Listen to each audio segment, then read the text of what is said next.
topic, going back to the female fighter versus a male fighter, do you think Mm-hmm. that, because I know this might be a challenging question, Mm-hmm. but there's been this kind of movement with transgender athletes Mm-hmm. in the athletics, especially combat sport, and there's been like a lot of controversy around that. Yeah. Do you think that there are any advantages or disadvantages that men or women have over each other? Yes, absolutely. Okay. Yeah, and I think that's something that you can't really argue against scientifically. And then also just based on experience, fighting dudes or sparring dudes, because I wouldn't be able to officially fight between male and female. But sparring guys that were my same weight, like they hit so much harder. They hit so much harder Really? than any other woman my same weight. So it was something that we kind of had to adjust. Like if I was looking for a male sparring partner, I'd have to look for somebody in a little bit lower weight class, or they would have to be experienced enough to be able to pull their punches. Right. On the topic of transgender fighting, I think this is going to be very interesting because this is happening across all sports, and I definitely think it's something that we should embrace. But I do think that we have to have some sort of regulation, and I think, from what I understand, like the NCAA regulation is if you are transitioning from male to female, you have to be on, and I don't know the specific definition, Right. some sort of Hormone treatment. hormone, Yeah. right, for a year before you can transition into that sport. And I don't know that that's a perfect regulation, but I think it's a really good start. Right. I think it is important to recognize that there are physiological differences between men and women, and I'm totally supportive of the transgender movement, but we do have to recognize that there is a transitional piece there, and we have to be able to support that and incorporate that to keep all of the athletes safe, whether it be the transgender athlete or the athlete that they're fighting, especially when you're considering competitive sports. Right. Or, I'm sorry, not competitive sports, combat sports, because it is just, I mean, they're brutal at their nature, and you have to do things that provide some sort of protection, despite the fact that it's a brutal sport. See, I'm in mostly in agreement with you. I do think that there is an advantage that men have over women, Mm-hmm. based off of physical traits, Mm-hmm. just genetically. Mm-hmm. So I know this is a touchy subject.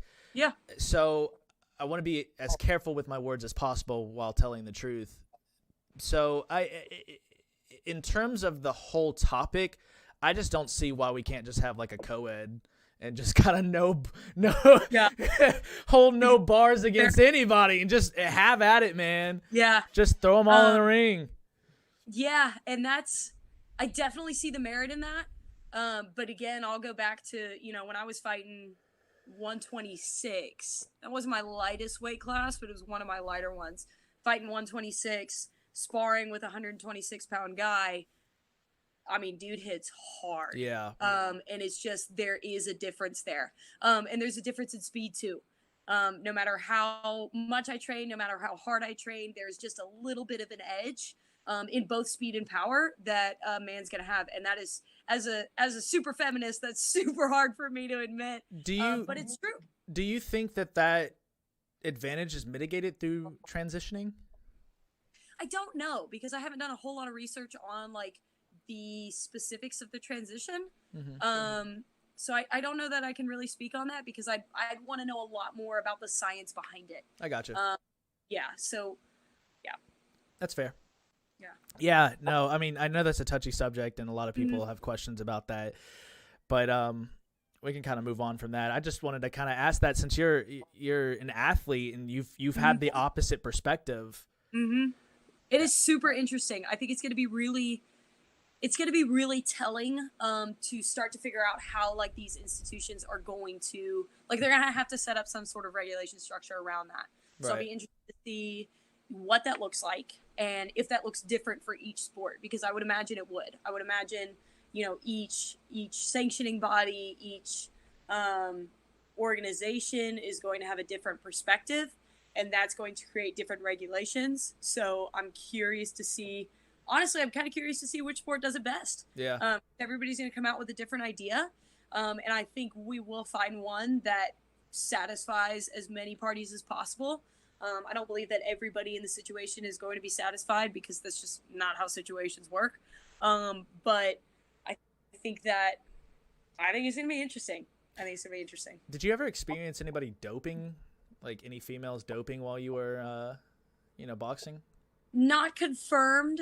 There was one Speculated. or two. Yeah, there was one or two that I was like, dude, you just hit way too hard. You just hit way too hard. I took a solar plexus shot, so like right here in the gut, an uppercut, from one girl at some point, and I really could not take a deep breath for like 2.5 weeks. Like it was, and it was a great shot to be sure, but there was some power behind that I wasn't really, I wasn't really sure where that came from. And unfortunately, that is a rampant problem. And unfortunately, it takes quite a bit of financial support to be able to regulate and test and do all these things.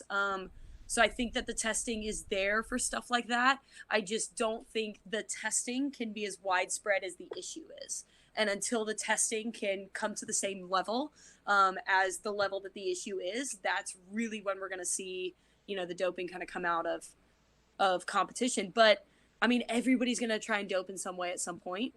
Well, not everybody, but I think it's always going to be a problem in athletics, because there's always going to be a population out there that just wants an advantage, no matter what they have to do, no matter what they get into, no matter what the consequences are. I'm more of a let people dope kind of thing, just so we can test limits. Yeah. I want people to, like, I want to see how far we can push the human body, That's fair. Like, I want to see how far, this guy over here on methamphetamines can go. Not promoting it.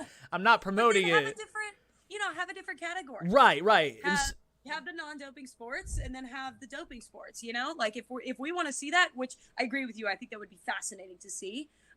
Let's separate it out. And again, that's for the protection of the athletes. If you're going to engage in a practice like doping, you're probably going to engage in, some other not so safe methods. Right. So let's keep the athletes that are more concerned with the care of their bodies and the safety of their bodies separate from the athletes that are like, yeah, let's do whatever. Let's go. Like, I think you have to separate those at some point.